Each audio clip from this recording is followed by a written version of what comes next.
Prospecting, the first stage in the utilization of a mineral deposit, is the search for ores or other valuable minerals. Prospecting involves searching a district for mineral deposits with the view to mine it at a profit.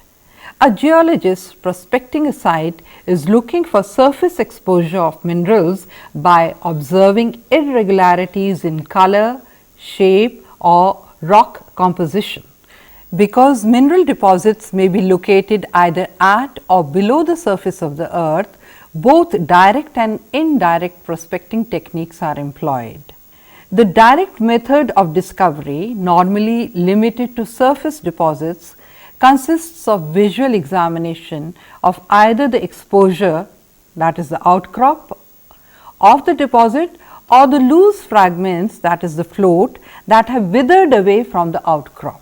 Geologic studies of the entire area augment this simple direct technique by means of aerial photography, geologic maps and structural assessment of an area.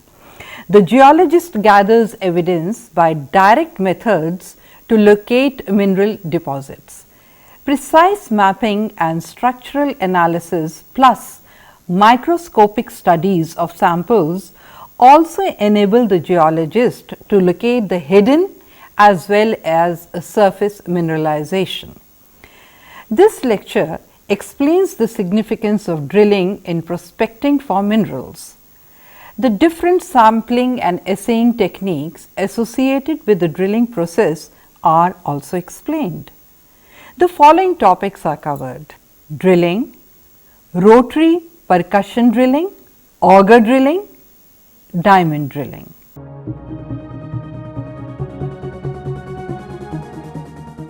Drilling is one of the most important and can be the most expensive of all mineral exploration procedures.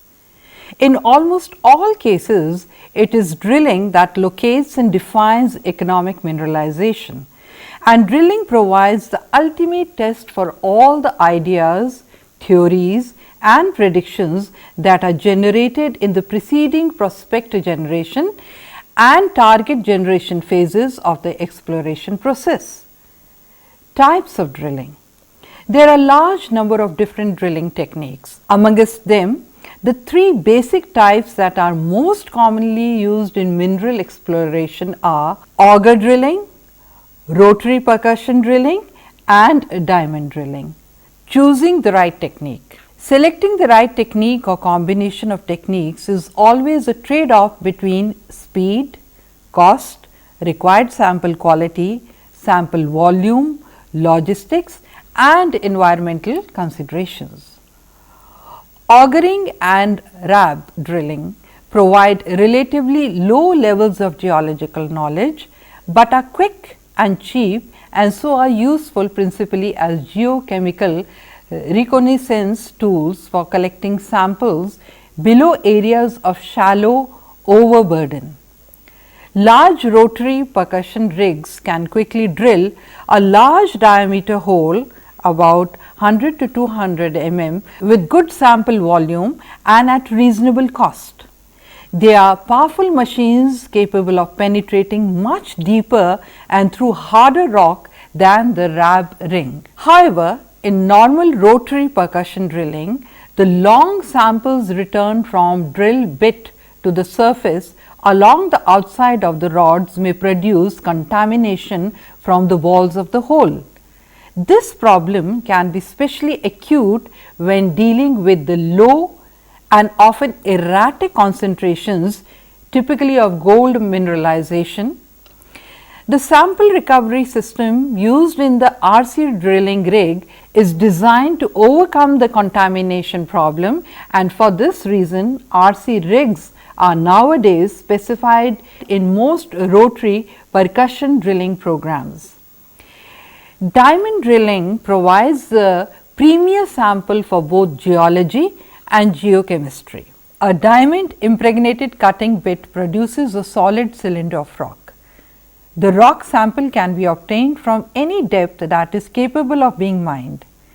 Diamond drill core permits sophisticated geological and structural observations to be made, and can also yield a large volume uncontaminated sample with high recovery suitable for geochemical assay. Drill core can be oriented, permitting structures to be measured. Diamond drilling is also the most expensive technique. From almost all points of view, the larger the core diameter, the better. Larger diameter holes provide better core recovery and deviate less. Lithology and structure are much easier to recognize in the larger core sizes, and a larger volume sample is better for geochemical assay and or reserve calculations. However, as the cost of diamond drilling is roughly in proportion to the core size, a compromise on hole size is usually necessary. The specific requirements of an exploration program play a large part in the choice of drilling technique.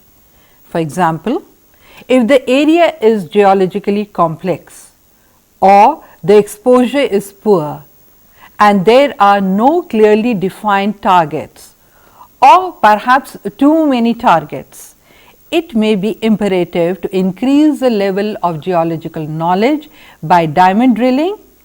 In this case, the geological knowledge gained from the diamond drill core can be used to help prioritize surface geochemical anomalies or develop conceptual targets.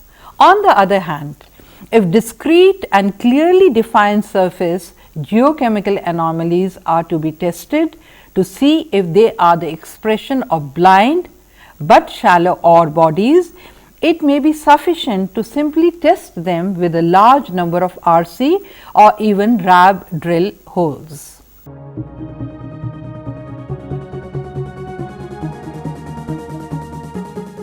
In rotary percussion drilling, a variety of blades or roller bits mounted on the end of a rotating string of rods cut and breaks the rock. A percussion or hammer action in conjunction with chisel bit can be used to penetrate hard material. High pressure air pumped to the face of the bit down the center of the rods serves to lubricate the cutting surface and to remove the broken rocks, that is cutting, by blowing it to the surface. In standard rotary percussion drilling, the broken rock reaches the surface along the narrow space between the drill rods and the side of the hole. All the cutting emerging from the hole at surface are collected in larger container called a cyclone. Small rotary percussion drills using standard recovery of broken rock to the surface are usually known as rotary air blast or RAB drills. Some models of very lightweight power driven percussion drills are available, which are capable of being handheld and can be ideal for operation in very remote or hard to access sites.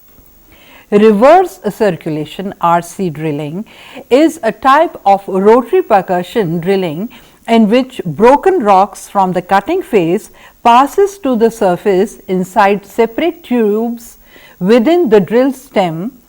The system is properly called dual tube reverse circulation. Reverse circulation drilling, that is RC drilling, with dual tube RC drilling, compressed air passes down the drill bit along the annular space between an inner tube and outer drill rods to return to surface, carrying the rock cuttings up the center of the inside rod.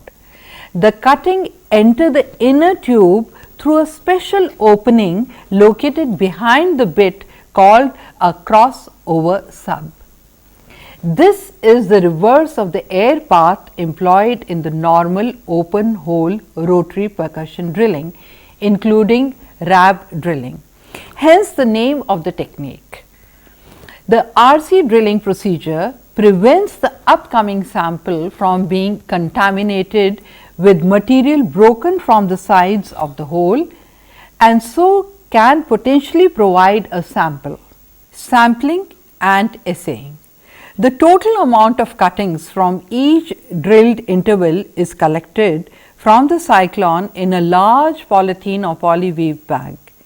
In some cases, because the hole can locally chamber out below the ground, some intervals drilled will yield more sample volume than would otherwise be expected. Such variations affect the usefulness of the assay for that interval, and while this may not matter too much in recurrence drilling, it is obviously a serious problem in drilling out any mineralization. In detailed drilling, where sample loss or gain is suspected, the total material from each meter of advance should be routinely weighed and the weight recorded on the log form. Assays from intervals with significant sample loss or gain from the standard will obviously need to be treated with caution. Cuttings from a 1 meter interval will normally weigh 25 to 30 kg. A representative split of the cutting will therefore have to be made in the field to provide a sample for assay. Two methods of collecting this sample are commonly used. First, pipe sampling. The bag of cutting is thoroughly mixed by rolling and agitating the bag. Collecting a sample from the bag is done with a plastic pipe approximately 80 centimeters long, an internal diameter of around 6 centimeter, and cut at an angle at one end. The 5 pipe samples are then combined to form the combined sample to be sent for assay. The other is splitting. Riffle splitters provide probably the most effective split of a sample, but the procedure is more laborious and time consuming than the pipe sampling described. Effectively, cleaning a multi-stage riffle splitter between each sample can also be a tedious process, especially if the sample is damp.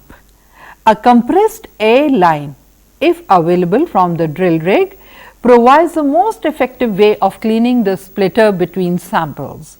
For accurate sampling within a mineralized zone, especially in gold prospects where nugget problems are suspected, the use of a riffle splitter is mandated. Third, checking.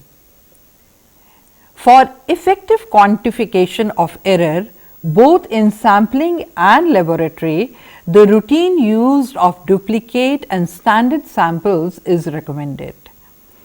It is good practice to include at least one duplicate and one standard sample, that is, one whose metal content is known within a certain specified range.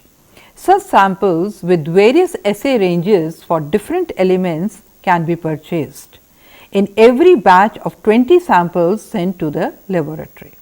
Sampling below the water table. An RC rig can provide a useful sample from below the water table, provided the water flow is not too high. However, some contamination of the sample is inevitable, and for this reason, RC drilling should not be considered in these conditions when detailed drilling is being undertaken to establish ore reserves. For drilling below the water table, it is necessary to use a large rig with high air pressure, a sealed hole, and a phase sampling bit. The recovered sample will be wet and so generally cannot immediately be split for assay.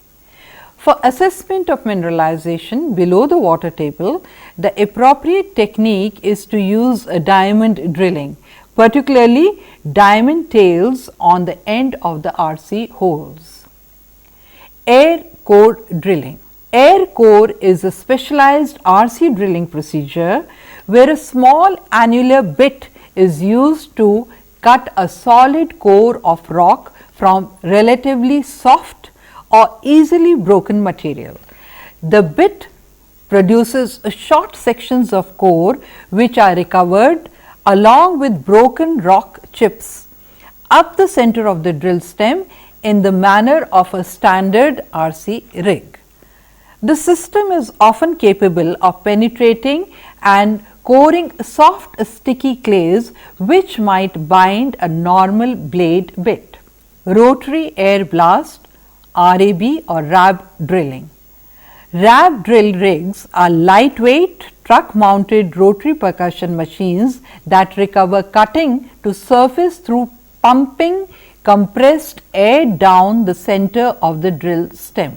Cuttings pass to the surface up the outside of the rods and spill onto the surface, where they are usually collected in a tray notched to fit around the drill stem, although a cyclone may be employed for collection in the same manner as an RC rig.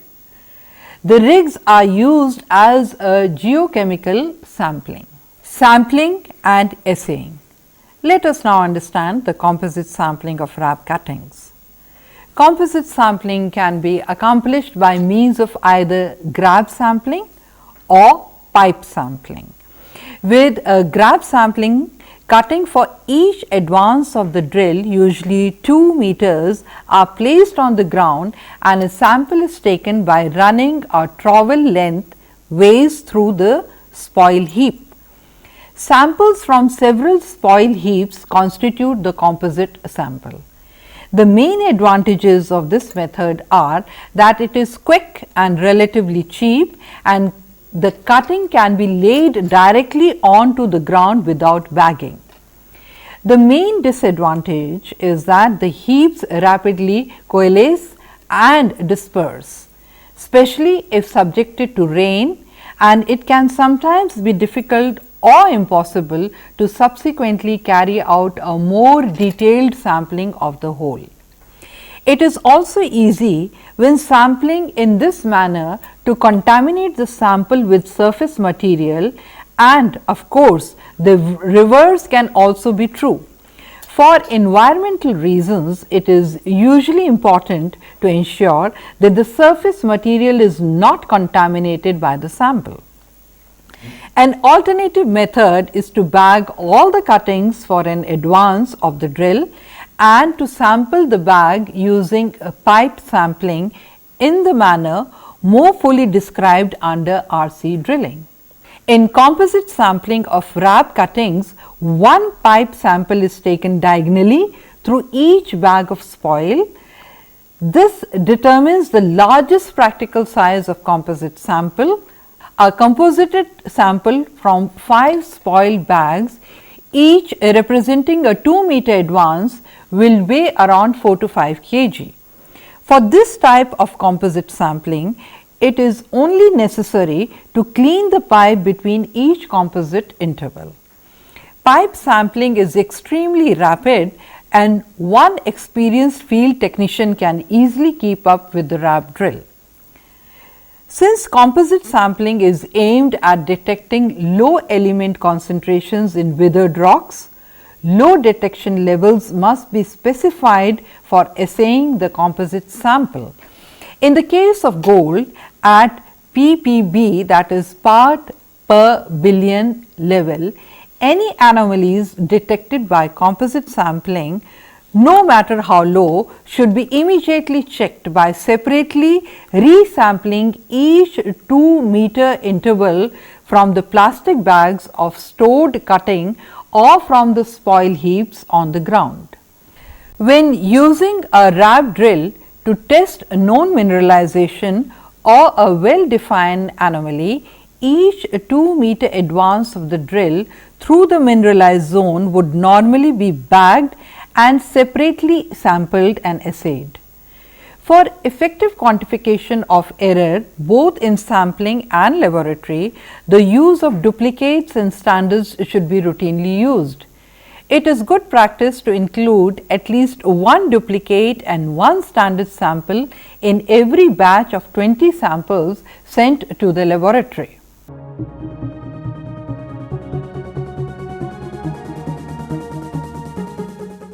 In this drilling system, rock is cut and broken with a simple blade bit mounted on the end of a rotating string of rods. As the drill advances, extra rod sections are added to the top of the drill string. The broken rock can be collected in two ways. In the bucket auger, the rock is collected in a small barrel behind the bit, which when full is simply pulled from the ground to be emptied. The hand auger is an example of a small bucket auger. In the other system called a screw auger, the broken rock is passed to the surface by a spiral screw thread along the rod string. Power augers are usually a simple petrol engine driven screw auger with a blade bit at the end mounted on the back of a small trailer or truck. Rock and soil cuttings obtained from the screw auger as drilling proceeds spill onto the surface or into a circular sample collection box that is slotted to allow it to be placed around the drill collar.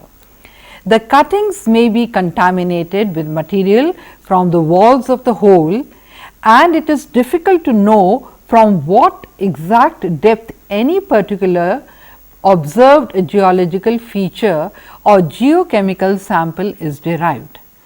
Allowing the machine to run for a few minutes to clear the rods before resuming the advance will produce a cleaner sample, but some contamination is still possible. When the rods are pulled, a bottom sample from around the bit and lowermost auger flight can be collected. These base of hole cuttings are usually reasonably uncontaminated and can provide an adequate geochemical sample. Augers are a useful tool for quickly and cheaply collecting geochemical samples from below shallow, overburden, or where some surface contamination might be suspected. For example, downwind from old mine tailings. They are not capable of penetrating hard or consolidated rock. Hand augers have proved useful in remote area to pinpoint the source of a stream sediment geochemical anomalies. They are invaluable for collecting ridge and spur geochemical samples in rugged or remote terrain. Hand augers are used extensively as a geochemical tool for collecting sea horizon soil samples from below shallow, overburden, particularly in rugged, inaccessible or rainforest terrain. Even if the sea horizon is too deep to be accessed by hand auger, the tool permits at the very least taking a sample of withered bedrock from below the surface layer of humus and leaf litter. Hand augers are also widely used as a reconnaissance tool in heavy mineral sand exploration.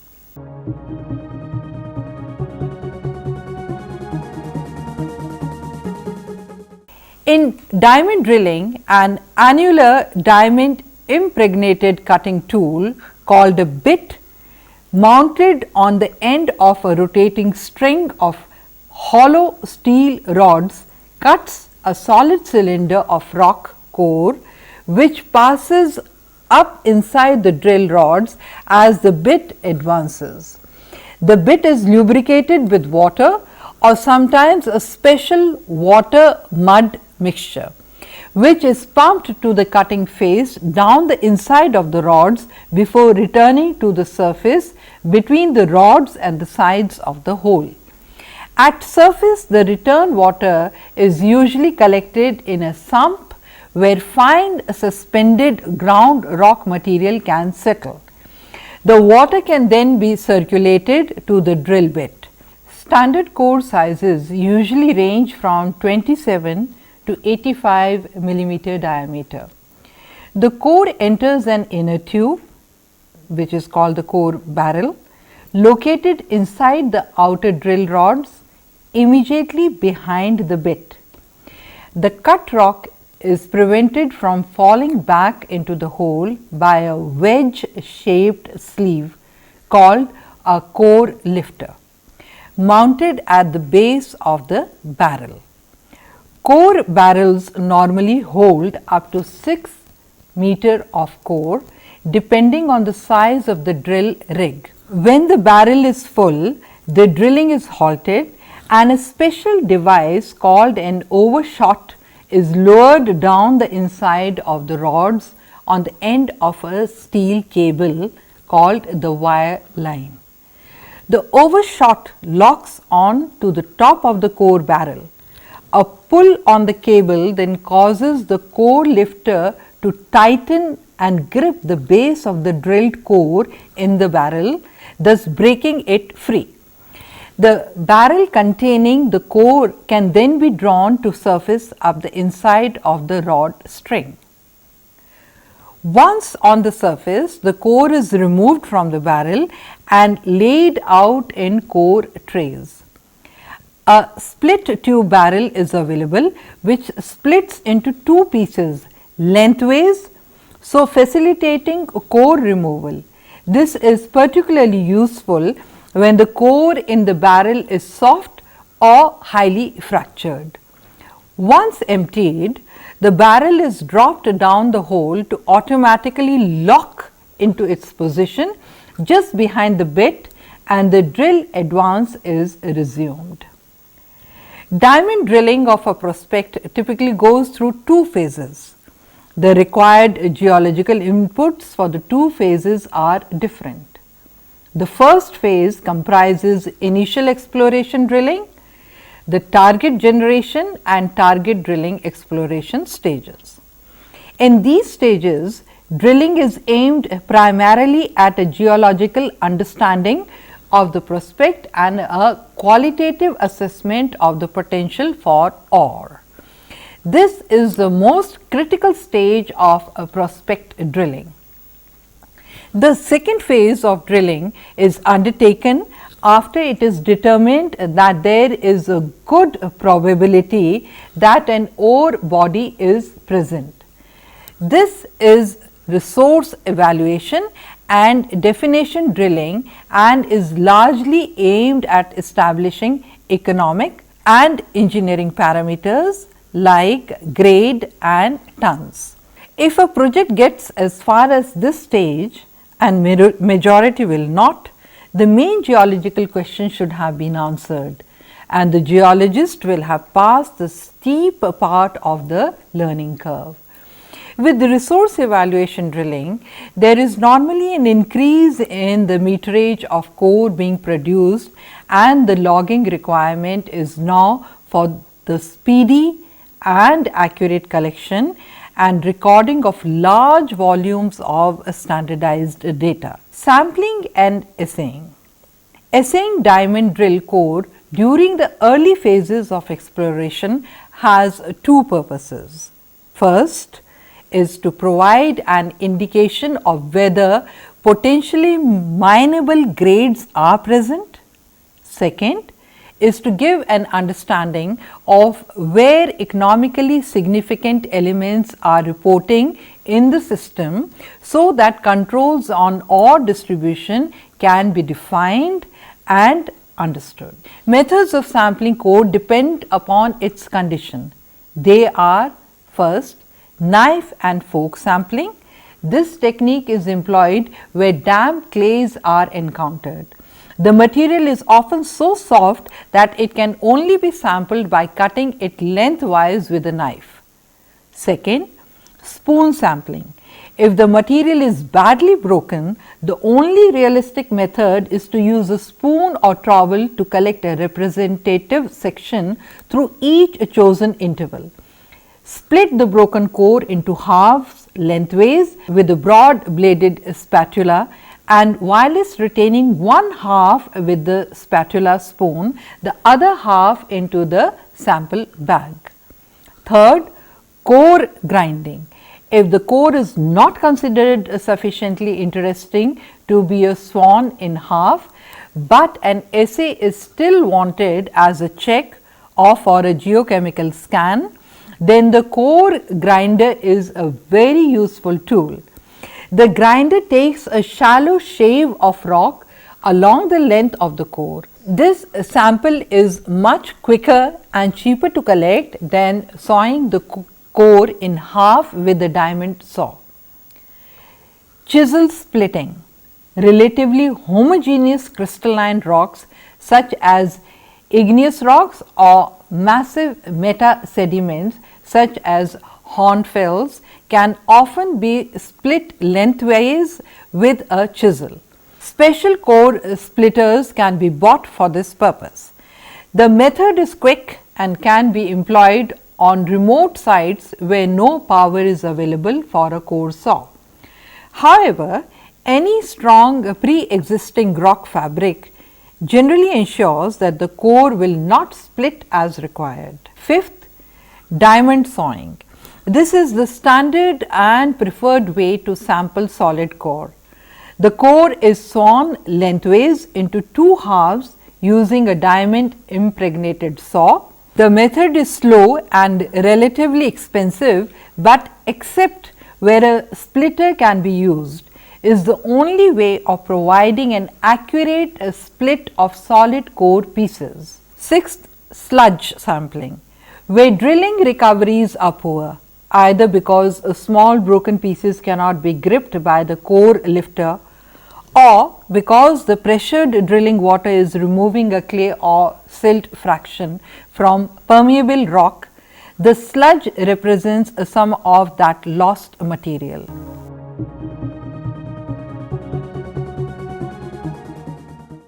Prospecting, the first stage in the utilization of a mineral deposit, is the search for ores or other valuable minerals. Because mineral deposits may be located either at or below the surface of the earth, both direct and indirect prospecting techniques are employed. Drilling is one of the most important of all mineral exploration procedures. In almost all cases, it is drilling that locates and defines economic mineralization, and drilling provides the ultimate test for all the ideas, theories and predictions that are generated in the preceding prospect generation and target generation phases of the exploration process. Thank you.